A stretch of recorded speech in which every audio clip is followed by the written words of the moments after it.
All right. Welcome everyone. This is our agenda for tonight. We just got through our networking.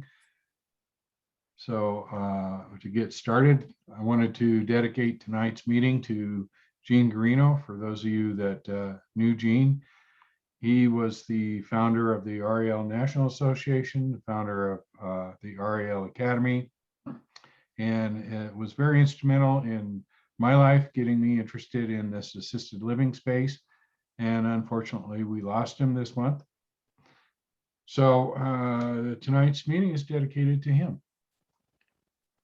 Who did you lose? Gene Guarino. Oh my goodness, I can't believe I hadn't heard that. Can you guys see my screen? Yes. Oh, in memory of. Yes. Okay. Wow. Yeah, it was a bit of a shock. I think that was a shock to the industry wide, because I think he was paramount in getting a lot of people going, Vern. Not only you, but a lot of group homes started because of Gene. So Absolutely. it Yeah, will be missed greatly. Yeah. absolutely. Was this unexpected, Vern, or was it just kind of? It was unexpected, at the national conference. We had, he usually did the MC of the conference, and when we went last month, he was not there. He was in the hospital. And I actually spoke with Mona, his wife, right before we left, and he was doing better. And then 10 days later, we got news that he had passed. So it was very unexpected, I think, for most of us. You just never know. Vern, had you heard if it was COVID? I can't remember if it was COVID related or. Well, they had said at the conference that he was in a hospital with COVID.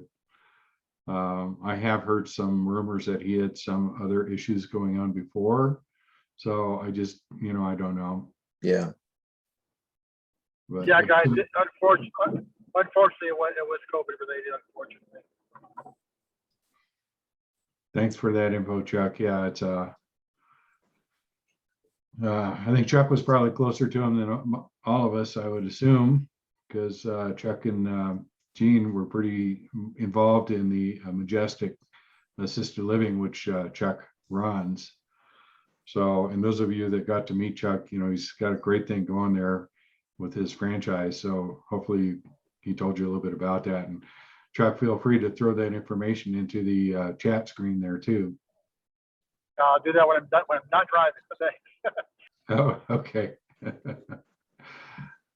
All right. So I'm going to go out there Friday in a couple of days and attend his celebration of life.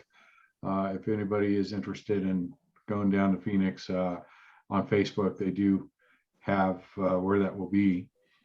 So, I hope to see you there. If anyone's going, a bunch of us are going to be in honor of him. We're going to be wearing his famous blue shirt and white jacket at his remembrance. I'll be dog. That's Well, cool. I don't have a white jacket. Vern, buy one. I got one. I'll loan you one, Vern. Good to know, Chuck. Thanks. All right. So I encourage you guys to visit our website. That's the DAALR.com, stands for Denver Association of Assisted Living Residences. If you are here in Colorado, you want to make sure you go to the key links section there, and the final draft. This is the regulations, and this is something as an operator in Colorado you need to know like the back of your hand. These are all the rules. So make sure if you're operating here in Colorado that you can download this and know everything that is expected. Also, join our Facebook page. This is a great place for networking as well. Again, you'll find I'm very much into networking. This is a great way to get contacts and meet people. And, investing is a team sport, I always say. So it's good to know who else is out there and can help you out. And thanks everybody for getting on Meetup. Meetup is a great place for us to get the word out. This was actually last month we hit over 700 members. So We appreciate it. Anybody that signs up on that so that we can contact you. Let's talk a little bit about our sponsors tonight. These are who is sponsoring us right now. And let's start with the RAL National Association. This is like it says, a National Association of Assisted Livings. So if you're a member of our group, then you get a free associate level membership with RALNA, a free newsletter, and access to the group purchasing benefits. So this is very helpful. This is a great website, a great resource for you.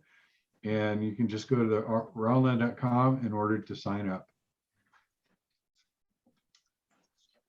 Also, I just want to go back and say that this group now has over 40,000 members. So they're being advocates for the residential style assisted livings. It's a great thing to be a part of.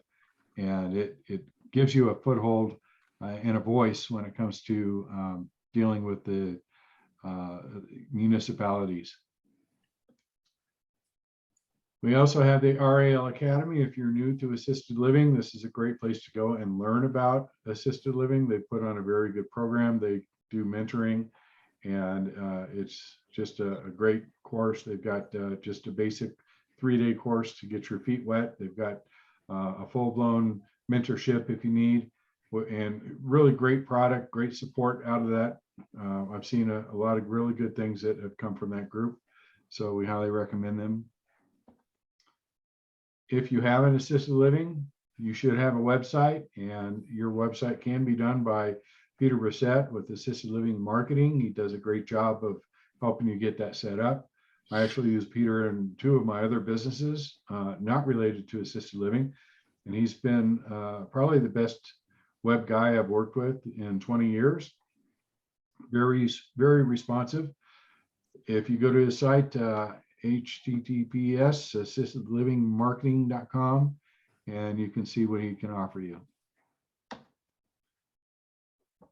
If you have an assisted living and you're dealing with any kind of legal issues, particularly with zoning, such as expanding the number of people that you can get into your home, or fighting maybe HOAs, Pinkowski Law is ideal. Michelle Pinkowski has worked nationwide in helping people expand and take advantage of the fair housing opportunities. The federal fair housing law will trump pretty much any local municipality law or HOA law. And Brian does a great job of doing the business transactions. We use him quite a bit. We refer people over to Brian for when we're buying and selling businesses. So pinkowskilaw.com is the page to go to work with those folks. They really understand assisted living.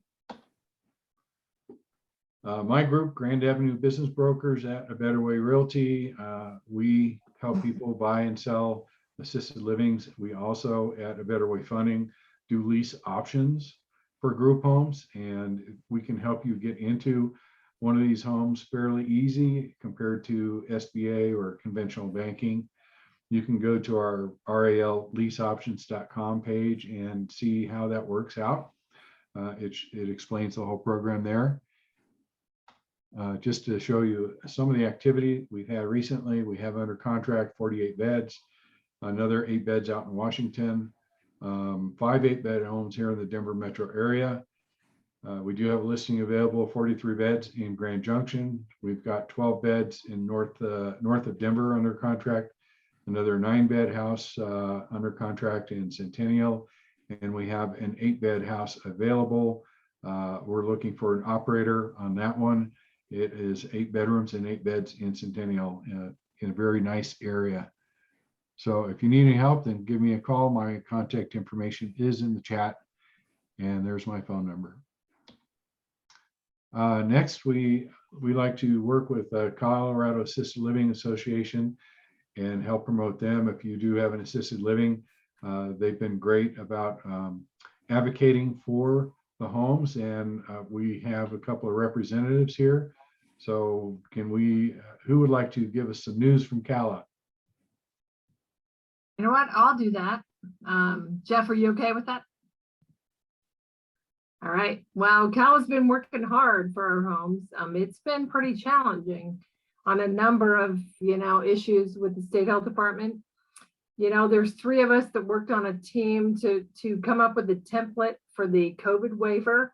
And all you had to do is put your license, your number of employees. We were so all over that and made it so easy for our operators that are Cal members to access that template. So we have worked hard in the last year and a half. We have 11 active board members. We know what it's about running a home. We know the challenges. So we're trying to make it easier for you to operate a home. And we're always looking for new members, and we would welcome the opportunity to talk to you about CALA. Thanks, Janet. All right, so, oh, this is the wrong slide. Tonight, we actually have the town hall, not the massive investing, so that must have been from last month. I've got my slides messed up. So tonight this is a town hall meeting, and it's basically a chance for everybody here to share their frustrations, experiences, challenges, whatever they may be, and kind of bounce ideas off of each other. I'll just start with the first topic that I think is pretty important. This is one that I hear from everybody. It doesn't matter where you're at, but it's the current labor challenges. So I know with people being paid to stay home, that it's been a real challenge. And I've seen at least across the board, the labor rates going up about 25%. We see it sucking a lot of the profit out of these, especially if you're in Medicaid and you can't raise your rates. I understand that Medicaid recently came out with an increase. So was it about 5% total is what they came out with? Does that sound right, Janet? About right. It was, 2.25 and then 2.1. 2.5. That's about right. Yeah. So, but that's not enough to compensate for the 25% increase. So I think they have to bring it up, or else it's going to be a challenge for any Medicaid operator to stay in business. That's my thoughts and my observations. Anybody else want to chime in on labor and challenges there? And I'll chime in for you because we weren't able to do a home straight Medicaid. So we ended up doing 4 Medicaid rooms and 3 private pay. We were licensed for 7, and that seemed to be a little bit of a sweet spot there where you got some private pay plus Medicaid. I think just a thought here. I think what's been most difficult for me is not only have my labor costs gone up by 25 or 30, it happened overnight. That's an exaggeration, but I've been years have enjoyed, $12 an hour and thought that was high. And the new number here in Colorado Springs, I don't know about other parts of the state, it's about $16 an hour. And that's if you can find folks that want to do it. So I guess Vern and I were talking about this the other day. I'd sure be curious for any of you other operators that are out there or that are close to this, or consultants like Janet. I'd love to hear what you all are experiencing. Do we have some other operators on the meeting here? Oh, I know we've got one that I was in a chat room with. I can't remember. Experienced, yeah. Paula, what do you think? Well, yeah, in the assisted living where we operate, we do more of instead of a hourly pay, we do a live-in situation. Definitely, it's been a lot more difficult to get people in to, leave their family for 24 hours. And, some people have kids. not wanting to leave their kids for 24 hours and come in. But that's, by the way, I think the major thing is staffing, pricing going up. It's a little bit challenging, and actually very challenging right now, as I am actually, at one of the assisted livings where I operate, because I just can't find someone to come into work tonight. We don't have as much people wanting to do the work. Also, dedicated people wanting to do the work. So yeah, I think it's definitely a challenge, and it's just a matter of moving operations around and finding a good spot to make it work.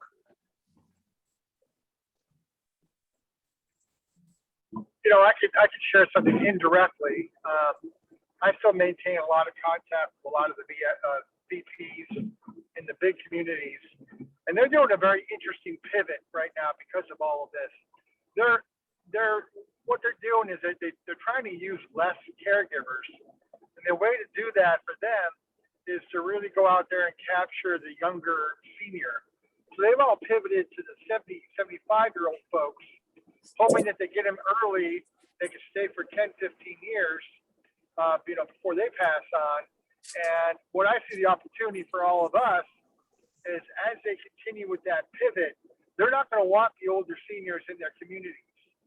And there's got to be a place for all of them to go, which is the smaller residential care homes. I know that doesn't solve the problem right now, but that seems to be the pivot that all of them are doing. I was just at 2 conferences over the last couple of weeks, and that message was loud and clear with all the big communities, was let's focus on the 70-year-olds, 75-year-olds. We need less caregivers. And they didn't directly say they'll get rid of the older folks, but that's really what's going to be coming down the road. So, hopefully this is a short-term thing, but I see it as a very, really big opportunity for the smaller residential care homes. Well, Chuck, it's not an opportunity for us because we have to staff according to care needs. So if they're attracting the 70 to 85 or 70 to 80, those people are not as needy. Is once you get over 80, you need help bathing, dressing, meals, laundry, meds. So your care needs increase. So if those large resort style living are pushing people into the group homes, then I can't staff like a big home can just take their staffing. Yesterday they were at 9 people per staff member. Somebody calls in sick, they can go to 18. But in my homes, I have 1 staff member to 7. Well, I can't go to 0, So that's actually playing against us tremendously in the group home market, because the resort style living also catered to the private pay. So they can up their wages. In Denver, some places are paying $22 for a QMAT. Yep. So the private pay. So that's actually working against us in Denver a little bit, and against the group homes, because you can't hire 1.5 caregivers in a group home. You either have 1 or you have 2, right, Jeff? So you Yeah. have. So Agree, but what there seems to be this resonance of not wanting to charge more. I really believe, I've been in the business for 28 years and working directly with families. And I'm telling you that 25% of them have a real budget. The rest are paying on value. And for years I've been saying a lot of these homes are just not charging enough because they believe that there's this level of threshold that a family won't pay anymore. And I've been seeing it for decades. People, matter of fact, one of my homes the other day, they wanted to charge $4,500, and the manager toured the family, gave them a rate of $6,000. The family's budget was $4,500. They didn't budge, and they just said, or they didn't. I'm sorry, they didn't even complain, and they moved in for $6,000. well, Chuck, I really think we're just not charging. you're exactly enough. Because when a family tours my home, I don't have a movie theater. I don't have a yoga studio. I have a dining room, a living room, and 6 bedrooms. So you're selling these places to the daughter, not the mom. So you're selling the places to the daughter, and the daughter thinks her mom, who has dementia, will want to live in a place that has a movie theater. Their mom doesn't, Chuck. Their mom will stay in the movie theater. I'm not talking. Yeah. I'm not talking about those. I've never believed in major amenities. Never, ever. Yeah. I'm not talking about building a home with, heated floors or any of that other crazy stuff I've seen out there. I'm just saying, if you have a history and you give great care and you can give an incredible tour, you'll be surprised that the rates families will pay for that trust. Yeah. I see too many homes are too afraid to really charge for what they really need to give incredible care.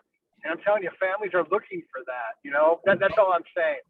Well, yeah, my point was with a home that charges $6,500 a month for Denver, the daughter is going to find homes that offer a movie theater, a swimming pool.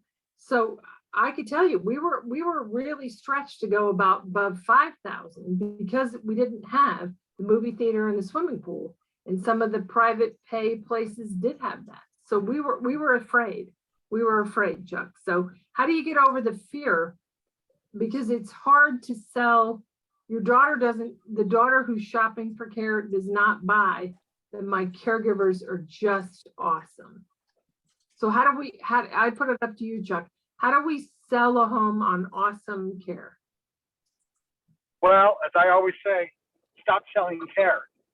Okay? Like, for example, if I want to go get a great steak tonight and I go to 3 restaurants and they all say they have the best steak in town, none of them have the best steak in town. You got to be able to sell to the daughter, not pushing your amenities, not pushing your care, but finding out what exactly their needs are and servicing those needs before they're even mentioned. It's hard to explain on the phone, but I mean, 4 of my homes actually, when they first started with us, they were 67% occupied. Within 4 weeks, they were 100% occupied, basically just from the training of how to get the tour. The big example is, the manager before training, her big concern was, how do I sell to the family? And in our training, we're teaching them, it's not you want them to move into your home. You need to paint the picture of, we don't know if we'll accept your mom or not. You flip it on them. Instead of, it's not their decision, it's your decision whether you want their mom in your home or not. And you'll be surprised what that does to the consumer. It really changes the picture and their perception of what they're looking for in the home. And you can have a very modest home and project that confidence and flipping the equation on them, and they'll pay more. And I don't mean to manipulate them to pay more, but I'm just saying paying for what the value is in your home. And it sounds like you've been around forever. I'm sure you can get a higher rate. It's a project that. I really believe that. I've seen it. I've worked with over 10,000. I've worked with over 10,000 families. I know, they don't have this budget that people say they do. I like that, Chuck. I actually like that. Does your mom fit in here instead of you? I like that. You got some validity. Yeah. It's like, if we accept your mom, if we accept your dad, instead of if you choose us, it has nothing to do with them choosing you. It has to do with you choosing them. Yeah, I like it. I like it a lot. I didn't think about that avenue. So you have great validity there on, do we want your mom? Does she fit in with us? Yeah, I like it. I like it. I got it. So I'm an owner of a 8-bed assisted living up in Erie. There's nothing really like us up in these parts. So I wonder if it has to do with location. When I started 3 years ago, I've been a nurse for 15 years. This has been my dream for 10 of those years. I didn't have any business sense whatsoever. And so I didn't know what I was worth, but I knew I was a good nurse, and I knew my vision was to take excellent care of residents as well as my staff. And that's kind of where I've gone from. So I started out with my first resident charging $4,500 a month because I kind of did a little market research and found that was kind of the average. The last person I moved in, I gave them the price of $6,800 a month for the same room, and they didn't bat an eye. And I get $6,800 a month for that room. You know, now I'm thinking when I have an open bed, I might go for 7,000. You know, I don't know. I have 8 beds. My waiting list has about 3 people on it. And if I had the opportunity to open another one in my area, I think I could fill it, especially in memory care, and probably charge 10,000 a bed. I mean, honestly. Yeah, you could always go down. You can't go up, but you could always go down. Right, right. So, yeah, I don't know what the selling point is. We provide excellent care. We have a beautiful house on the golf course. Just, it's a great area. You know, there's no real competition closer than Longmont. So I'm just kind of learning. I'm 3 years in, so we'll see how it goes. But I've definitely seen that I could increase my price dramatically, and probably even more so. So is that, are we saying that that's really because I'm wondering where that leaves our, at least in Colorado Springs, I'm wondering where that leaves our Medicaid folks. Are we saying that that's really, at the end of the day, that's going to have to be the answer to the labor crisis, is a price increase? Is that? I would think for the private pay people, my dream would be to have 10 homes and have 8 beds in, you know, each home dedicated to private pay and 2 Medicaid. I mean, that's the vision I see, is to have enough homes to support taking care of the people that are on Medicaid. You know, they can't help that they're down on their luck and they deserve the best care possible. I've been, like I said, a nurse for so many years that I've walked into some of the nursing homes where people get put, and I never would want. That's crazy. Yeah. So, Crazy. so that's the hope. But I think people that can private pay in this generation that's coming up are the ones that can do it. I don't know about my generation. That scares me. Might be. You know, I believe the private pay is a solution to raising it, but also you'll be surprised that offering some benefits. I mean, even dental and vision is like $40 a month. I mean, it's really nothing, but it might be something. It might be a lot for a caregiver. Just offer some kind of benefits. I mean, there's medical benefits you can get for $500-600 a month. If you can raise your rates, you'll be able to afford more benefits for the caregivers also. Chuck, are you, well, and Lisa or whoever is an operator out there, are you all seeing, so let's say we get, you know, the answer is just raise our prices and that covers it.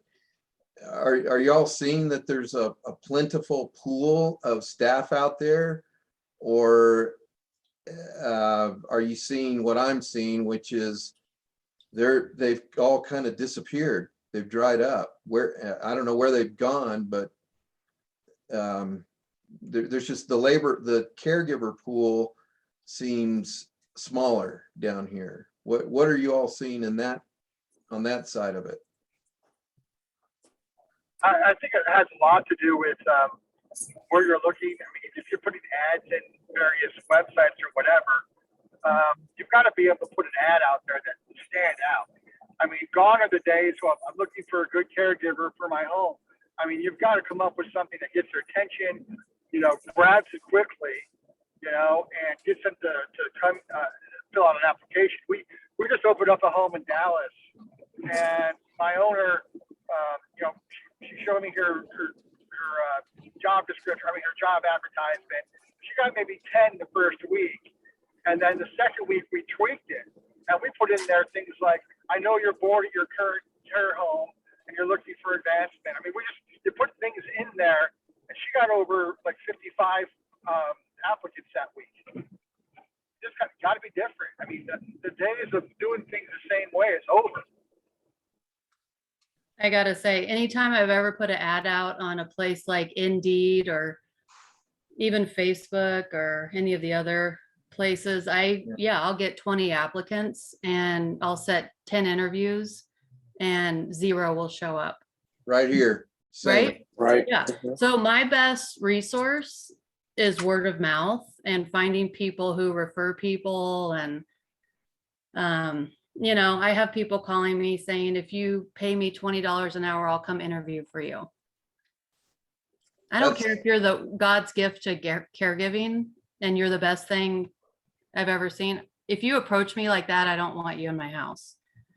So I would rather work the shift than hire. That's my idea. I'm right there with you. And Yeah. then that's kind of what I'm trying to get at here is, you know, do we just raise our prices like we're talking about and then say, okay, well, we'll pay $20 an hour? Or are there other ways to skin this? I mean, the thing is just, to me, it feels like it's just gotten out of control, and that's why I'd be curious to hear what some of the rest of you are thinking. It feels to me like a labor crisis, but is that just me, or is that So, where you we know, are? one of the things that I think helped is going to this QMAP school and just targeting the people that are just trying to come into the healthcare field, and then just provide good training and education for them. You know, fresh out of a QMAP class, probably expectations are not as much, and providing solid trainings and education for them about, you know, what they are going to do. That has been helpful, at least a little bit, to kind of address the staffing crisis.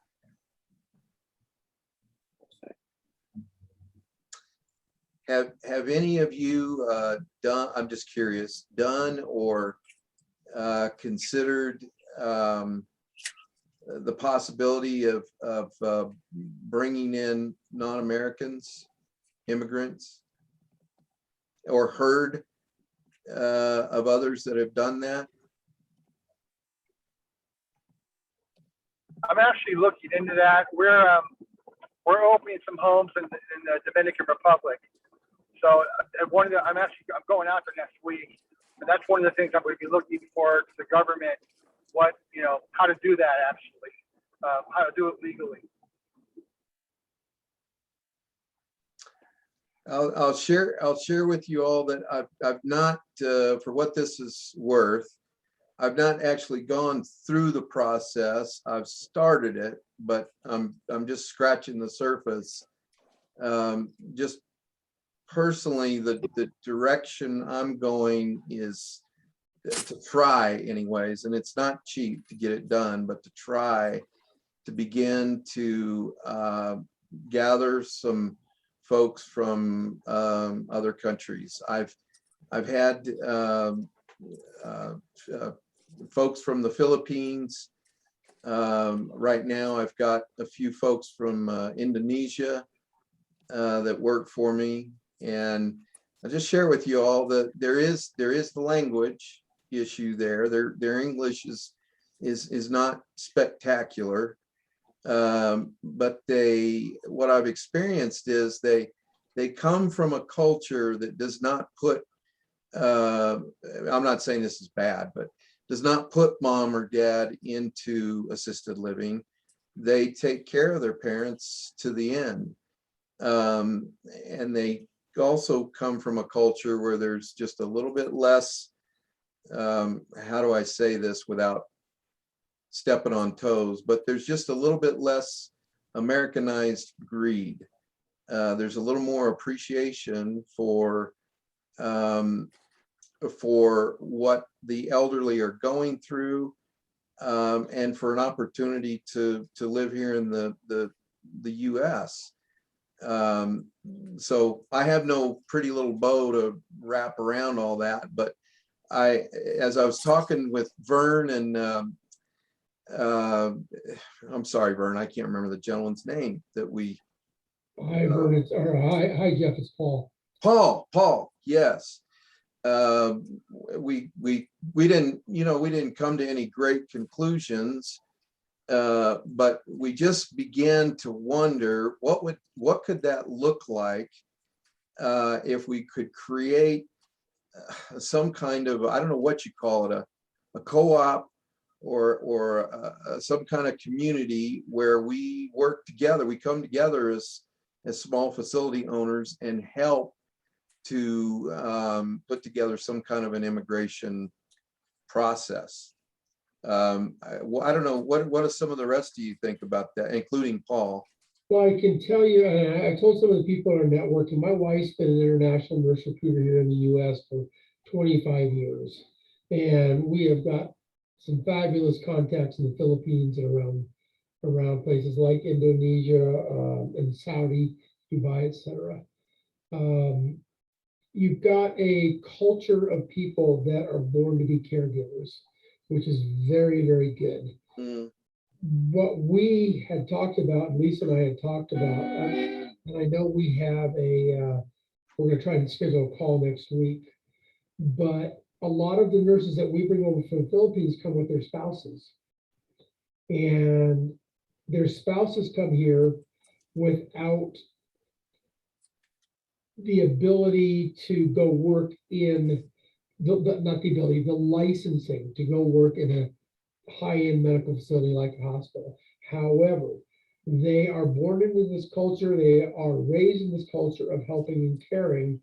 And we talked about this the other day, Jeff, where if you provided housing, let's say, for the nurse who's working at XYZ hospital, and their spouse was able to come work at your care facility, now you've got some traction. Now you've got something that might make some sense. We're in the process of talking with our immigration attorney in Pennsylvania because I know the need. I mean, it is in talking to people in the very short time that I've been exposed to the profession you guys are in, and I'm here trying to listen and learn. But this came up in talking to Vern a week ago, and I talked to Vern about this, and his eyebrows went up and said, "Really? Is this possible?" So we don't know if it's possible, but it's certainly something we can look at. And I think it's something to explore for you folks in this profession. I am currently not in it, as I told some of the people in networking, but we may be able to help on a very large scale if we can figure out the visa situation. And Jeff, like I told you the other day, be very careful about spending a bunch of money and bringing people over here without some kind of contractual and for lack of a better word, carrot and stick. So be very careful, but there is some potential. One of what if these people are already here? There are some. Yeah. You and I have this conversation. What if these people are already here and they're afraid that they'll get found? How can we support them getting jobs? And then you mentor them to get their green card updated. They let it expire. So what if they're already here? What if we change that whole environment? They're already here. You know how many undocumented workers are already here with families? So somehow or other, you sponsor somebody who's already here. You don't have to pay their travel. You don't have to promise them the world. You only have to advise them on how to get legal and how to go through the process of, you let your green card expire. Let's update that. And then let's apply for citizenship. So is there some type of mentor program for people that are already here illegally and they know they're here illegally, but is there some type of support that, we've talked about it at Cal, is there some type of a support we can offer? And we did contact a law firm too that is doing the same thing. So is there some type of avenue there? Because the ski industries already do it. It's a travel visa that they can come here and experience the United States and all the fancy ski, places all over the place to work there. And they work and ski, but they do it on a level than we do. How come we can't sponsor people that are already here? One of the challenges with that, Janet, is, and I was talking to Lisa about this today, is most of those visas are 6-month visas. So it's 6 months in, 6 months out. So like, for example, the people who go work at ski areas from other countries will go 6 months in, 6 months out. That's one of your biggest challenges. Well, that's Isn't that a different visa than a green card, a working green card? You know, that I don't know, and I told Vern this the other day, I know Lisa would be happy to have this conversation. She is incredibly knowledgeable on this, and it would be something, it's certainly something worth exploring. And what happens is when you have a problem that needs a solution, you get the right lawmakers, if you will, involved. Some things can start to happen, and we've seen that in some instances. Well, and Paul, you ask the right questions. How do we make it happen? What needs to be done? You know, you ask the right questions to get the right solution. Well, there's got to be enough pain, and there's got to be enough pain for a particular community, and you get lawmakers involved, which we have in certain areas. Anytime, and I know this from my experience with my wife, is anytime, and you know this about foreign workers, and Jeff hit the nail on the head. They want to send a portion of their money back to their parents. They want to send a proportion of their money back to their families, because these are the families that supported them and funded their education. You know, the United States is the holy grail for healthcare for foreign workers. And so it's the major leagues. And if you can get people to understand that whatever you're doing, and Jeff and I talked about this the other day, if you can get them to be able to send more of a portion of their income back, so i.e. saving the money on housing, now you've got something that's got some traction. You know, Jeff talked about this, and I think, Jeff, I think you're on the right track with what we talked about. But the more money they can send home, the more attractive your business is going to be to them. Have some of you other, I'd be curious to hear have some of you others that are on the meeting here had some experience with immigrant workers, or do you have some thoughts on, you know, whether this could be a workable solution? So this is Steve Estel. I don't operate or, you know, manage or own any assisted living, but I worked 3.5 decades in the technology space. I worked at IBM. We had a lot of overseas workers, mainly from India, but various other locations. On the topic of Filipinos, last I knew, I left IBM in 2016. IBM's call center, their 1-800-IBM, was the first point of contact was Filipinos, because they speak excellent English. They are taught English. And so, you know, the concern about language barriers, at least for the Filipinos, I think is moot, because most of them have very good English. It's not uncommon to, you know, subcontract out cold calling or whatever. There's a lot of call centers over in the Philippines. So now bringing them over here, that's a different animal. You've got to start dealing with immigration, green cards, and, you know, all that stuff. But you know, I personally think it's a great idea. How exactly you make it all work, that's, you know, the devil's in the details, right? Yes, sir. But if you can find the Yeah. Filipinos and you can identify them, sounds like they would be great fits for, you know, the type of activities. And I truly believe they do have kind of a passion for care. I think the whole Southeast Asia has a passion for caring for, you know, they have that mentality that people just stay in the family home until somebody dies, right? Correct. So I would tell you guys, go into your Filipino communities. Start to go to where the Filipinos hang out in your communities. They are incredibly religious. The Catholic churches that but cater to that Filipino community. I would bet you if you went into those communities, you would probably have some traction. Well, Here's a, I think our Hispanic communities are wonderful people. Yes. Had a number of Hispanic caregivers, and they are very loving. very dedicated. So I'd have to agree with that on, we probably have a lot of Hispanic people in Colorado that are here illegally, that need an avenue to be legal. Yep.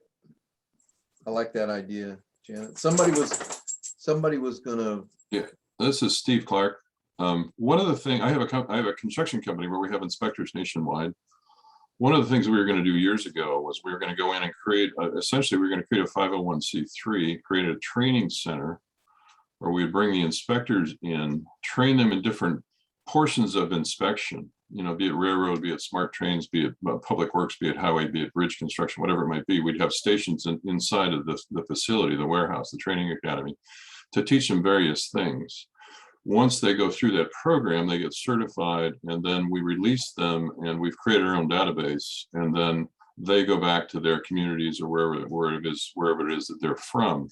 A couple things happen. Number one, we've created a much stronger job base. We've created a much stronger base of folks to draw from. I ran into some developers down in Tucson, and we were having a conversation about the fact that why don't we just start a school in Samoa?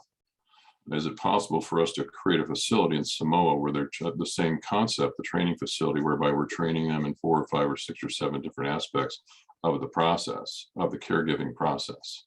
That, and I apologize if somebody else had come up with this, but we've seen that model work before. I'm saying we offshore the training facility so that by the time they go through it there, they come onshore, we bring them in, we give them jobs when they come in. And the level of training that we are going to provide would make us almost non-competitive, because if it was the level of training that we wanted to do, for instance, the construction inspectors, they would be certified in 4 or 5 different aspects of construction. Nobody else would have those levels of certification. They would not have a problem finding jobs literally anywhere in the country. So you set these training facilities up in 4 or 5 regions of the country. Those become the feeders, and they're also becoming the training facilities for anybody that's coming in. But anyway, that's brilliant. I love that idea. Just that it's working for training construction inspectors all over the country. So just a thought. Are you getting it into the United States with what kind of visa? I'm sorry? What kind of visa are you using to get them into the US? Actually, I don't know anything about the visa process. What I'm talking about essentially is finding some method by which we can go into Samoa, we can go into the Philippines, we can create facilities and train them there, and then somehow allow them to come into the United States, or if in fact they're planning on coming into the United States. But the training facilities would be offshore in their homeland, if that's possible. But I see Steve's point, because you create, if that could be done, then you create a gathering point over there rather than trying to make that here. So once they've gone through and yes, the immigration is a detail that has to be worked out, but if a center could be created in Manila or something, a training facility or whatever, that would certainly get the pipeline moving. That should be a good place to start. I mean, the administration that's in office right now is completely supportive of training, obviously, because they essentially have to train the folks that are not available right now. So I think creating the 501c3, the nonprofit, getting the training funds from a national standpoint and an international standpoint as well. I don't think it would be that difficult. Plus, it's creating jobs. I think I'll just make one more comment that may or may not be helpful. I think it was Lisa that said a while ago, again, just I don't know how widespread this is, but I think Lisa said 15-20 minutes ago that the American caregiver, it's not 100%, but my concern is that with what's happening with the minimum wage and what's happening in the labor world, they have reached, I feel like they've reached this place of entitlement that for me personally, I feel like I've got to abandon what we've got here, and come up with other ideas. I forgot to mention one of my homes, which, by the way, thanks to Vern and his team, I've got these places, but it's all Hispanic, and you know, some of these folks have lived in my house manager down there shared with me that at one point she was living in somebody's garage.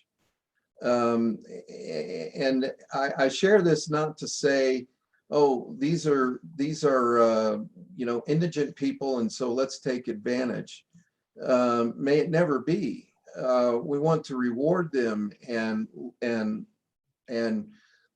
care for them and help them. But good Lord, what a different perspective than what I've seen in a lot of the, you know, the American, sorry, but the Caucasian American applicants that we've gone through. And just one more thing, back to Lisa's comment, we're hustling now to try to find. I've run out of immigrant caregivers for the time being.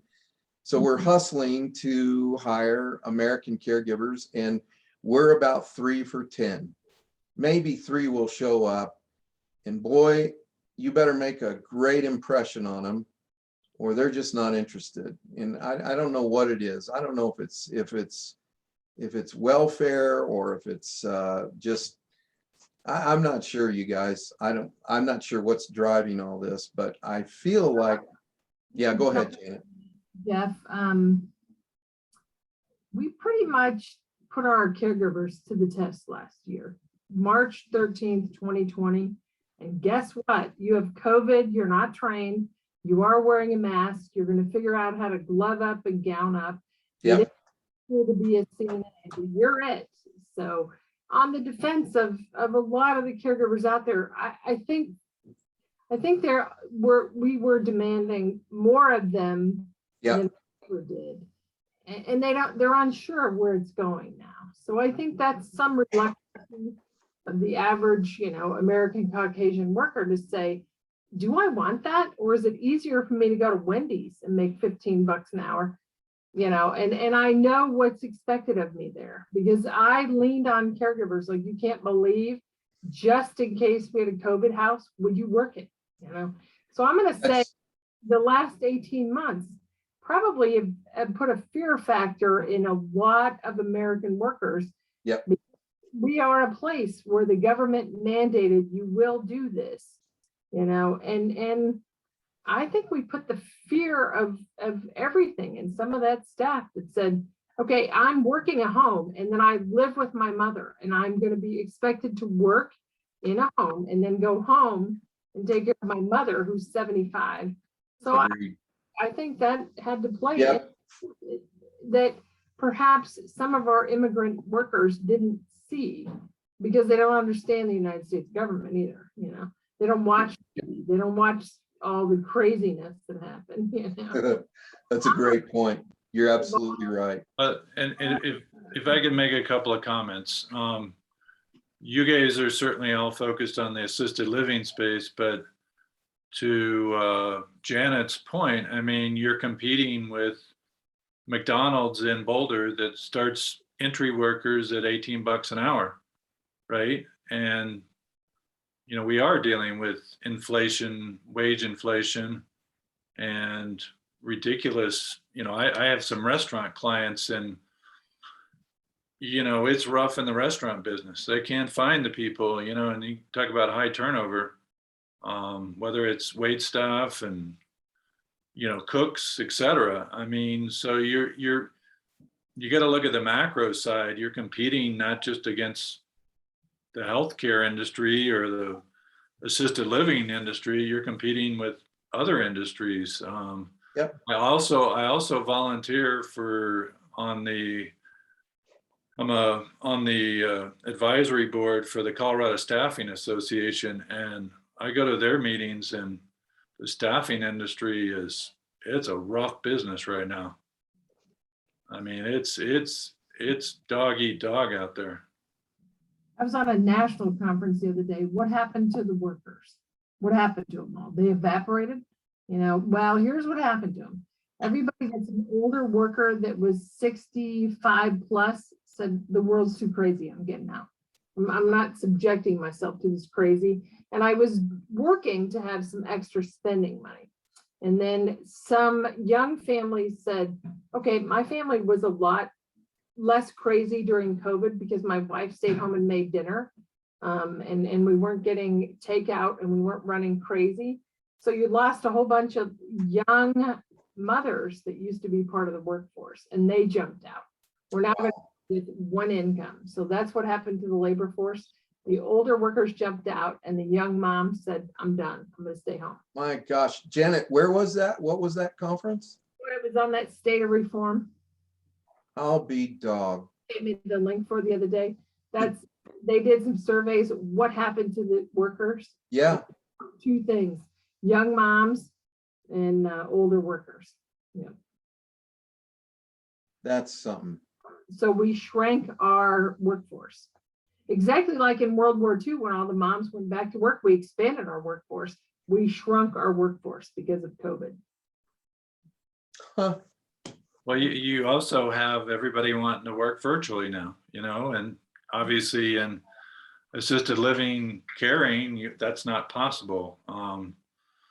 You know, I also know people in the nursing industry where nurses can get $200, $300, $400 an hour for nurses. Now, I'm not saying you guys hire, you know, fully certified nurses and stuff, but that's some significant money, you know, in the nursing, which of course is way understaffed. So Well, here's the reality of the nursing wages. Travel nurses are making from 150 to 180 an hour right now. My gosh. Yeah. And so we've got permanent nurses that we've had here and a number of our hospital clients that were $50, $60 an hour. And they're emailing my wife and saying, hey, we want out. You know, we want to go be travel nurse. We can go for 13 weeks. All of our housing's paid for. It's all tax free. And we can make $180 an hour as a travel nurse. And we can choose our location, compete against that. Can't. there's a whole contingent of travel nurses, and they get offers for jobs all over the country, $200, $300, $400 an hour. Well, I bet that I $300-400 an hour for travel nurses, I think maybe a little excessive. But here's one of the issues that we're seeing is finding them housing. I think you guys have got a trump card if you can provide housing. Yeah, I just briefly share with you all. I again, forgive me if I'm spouting too much here, but another item that Vern's been instrumental and very helpful with for me and my team. I have provided a home for my Hispanic team over at one of my homes. I've provided and which Vern's helped me with, provided a home for these folks that's I don't know, 5 minutes drive for them from the facility. And it actually, I can pay the lease on that home and pay my workers the offset amount, which is legal. You have to handle it through a housing allowance with your tax person. It's a little out of my, I don't understand how that part works, but my CPA does, and still save. That is the cheapest house of my 4. It's around, it comes in at around 20-30% less than the other 3 homes right now. And so for me, I'm working quickly as I can to find, you know, just more housing and more immigrant workers, and they're very grateful, you know, for the opportunity. So something to think about. Well, and we forgot to mention the elephant in the room with the vaccine mandate. Like the executive director of the Colorado Nurses Association stated the other day on the conference, how come these same nurses were heroes? March, April, May, June of 2020, nobody was vaccinated. Nobody had enough PPE. So all these nurses were heroes. But the same nurses that want to get a vaccine, they're still wearing PPE. They're goats and they're getting fired because they don't want a vaccine. Yep. Are Thank they you. protected? Are they less protected than they were? Are they more contagious than they were? Is it the outcome? Is it the political arena that we live in? How come those same nurses that were heroes March, April, May, June of 2021 are now goats and fired because they won't take a vaccine? I don't know. I don't know where that stands either, but I just thought I'd throw that into this complex issue. It's certainly just another thing to try to contend with. I don't know about other states, but in Colorado, as Janet is much closer to this than I am, but it's a real problem. I run a home that two of my best caregivers were on board. If we ever got COVID, I'll be there for you. I'll work the home. I'll work during COVID. I'm good. And then they're the two that held out for the vaccines and looking at firing them. How do you do that? How do you fire somebody that was behind your back March, April, May, June, July of 2020, but now you got to fire them because they won't take the vaccine? And they're easy breezy. If I get it, I'm fine. If I don't, I'm fine. But in the perfect world, everybody should be vaccinated. I'm vaccinated. Everybody should be vaccinated. But sure, arena is dicey.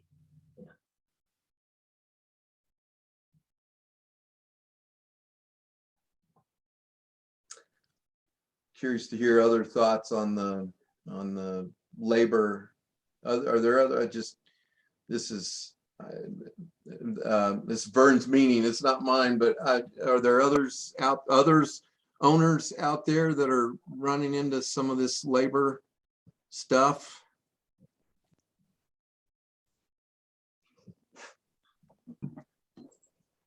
Well, that was quite the topic. That's a hot topic. We spent most of the evening, and that's probably the hottest topic, the hottest button that I've seen for everyone. So, we can chat a little bit about, we've got a few minutes left, but just so you know, we always leave this open until everybody's gone. We usually close the meeting about 8:30, but we leave it open so you guys can chat. And just like if we're at the restaurant, hey, we're done with the meeting, but you can stay there until the restaurant kicks you out. Well, here the restaurant won't kick you out. You can hang out as long as you want. Any regulatory challenges that have come up lately that we want to talk about? One word: COVID. I'll just leave it at that. Yeah. And COVID compliance. So the vaccine mandate is, I know that's adding certainly to the labor shortage, just like Janet pointed out, and I've talked to some operators that same thing, losing good people because of that, and that's really a shame. So it doesn't seem fair. Well, Vern, I have seen operators that are flooded with emails from the state health department. And they don't know what's important and what's not, because the other day I opened one. I mean, you get sometimes 8 a day. So you just ignore them because you don't know what's important. One came, and I run senior group homes for dementia.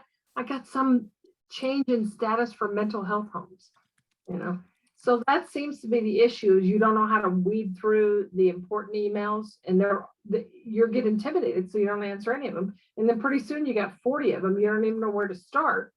So Cal is trying to put the important stuff for group homes out there. We're trying to say, pay attention to this. It's going to catch you, and trying to weed through what's important for our population of seniors, or, something like that. So that's what we're trying to do. Just There's just way too much information on there. And guess what people do when there's too much information? They do the ignore.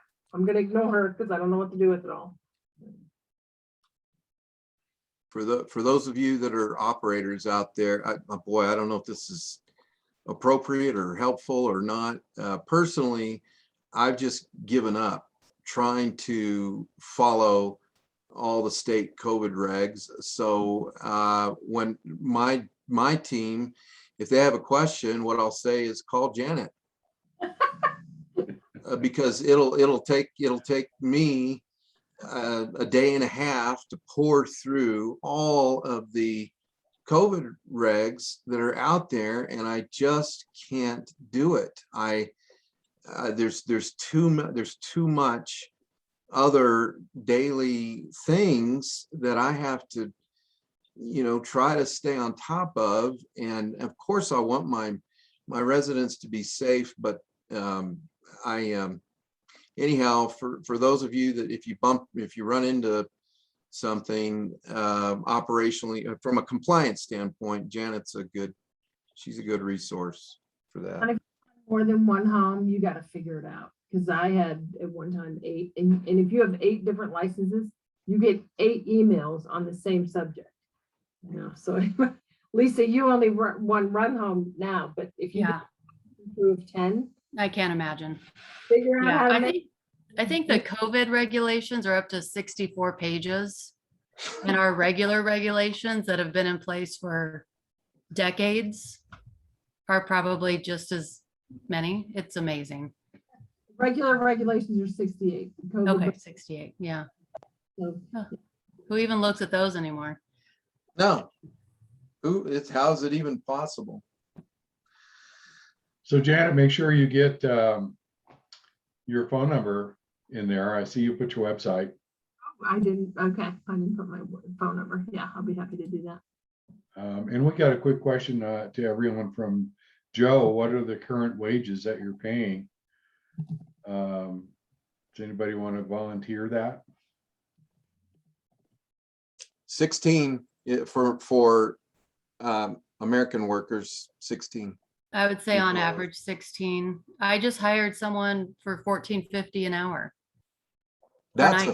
For overnight. I was shocked. I always ask, what's your last hourly? What are you paying? I'm like, no. You tell me what your last hourly was. 14. I'm like, I'll give you $14.50. And we'll revisit it in 4 months if you give me 4 months of your time. There you go. Yeah, but I also pay someone $17 an hour. Yep. So yeah. All right, well, that's good info. And I'm willing to pay more if somebody stayed with me for a long time. I have caregivers that have been there 7 years. So obviously, I have a caregiver last year that made $54,000 as a caregiver. Well, guess what? She covered a bunch of shifts. She cashed in some vacation days, and she was there for us all the time during COVID. Yep. And guess what? We started COVID bonuses because you're there for me. Absolutely. Yeah.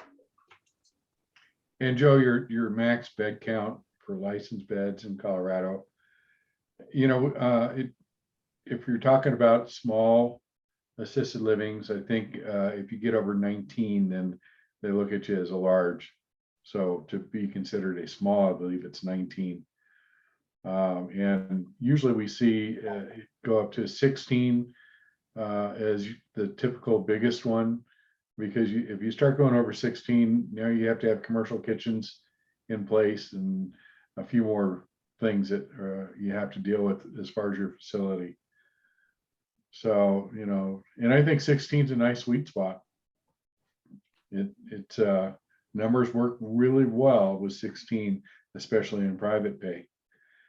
So, and 10's another sweet spot on the lower side, but 8 can be challenging at times. Well, unless you take 8 pretty high functioning people, because you can have 1 to 8 people if you have the right mix of people. If you got 8 high needs, you swamp yourself. Yeah. Okay. Is there anything else we want to touch on? And bounce off each other, see if we have any good ideas. If not, then I'm going to go ahead and at least wrap up my part of the meeting and leave the forum open for any discussion that you guys may have. Looks like we're pretty much on time at 8:32, and we usually try to wrap up at 8:30. So I want to thank everybody. I was actually a little bit surprised at all the participation we got here. I wasn't sure how this would go, and I think it was a really successful, informative meeting tonight. So thanks to everyone that was able to give their input. And this is something I think we may want to repeat sometime next year. Just again, I think this is very successful and informative. So thanks everybody for coming out tonight. Enjoy your drive home. I always say that because, you know, we used to be at a restaurant and it's always a little challenging, but I do like the Zoom meetings because it is a lot easier to, you know, get prepared for it. Eventually, we're going to try to go live again. And if we can figure out how to incorporate Zoom into live, then we will be meeting in person. But I don't think that's going to happen until sometime in 2022 when COVID kind of dies out and nobody's afraid to go out anymore.